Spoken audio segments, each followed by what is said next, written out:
বেনামাজি গুনাহগারের মাথার মগজগুলো টাস টাস করে ফেটে যাবে, পায়খানার রাস্তা দিয়া পেটের নারী ভুঁড়িগুলো পড়তে থাকবে, পানি পানি বলে চিৎকার মারবে। আল্লাহ রাগান্বিত হয়ে বলবে, ওরে ও রক্তপুষগুলো গরম করিয়া গেলাস ভরিয়া দাও।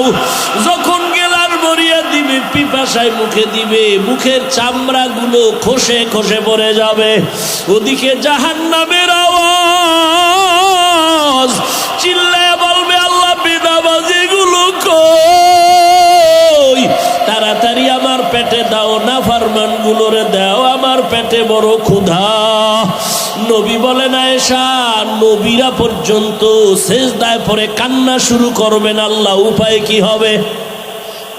উম্মতেরা পাগলের মতো দৌড়াবে ঈসা নবীর কাছে, মুসা নবীর কাছে।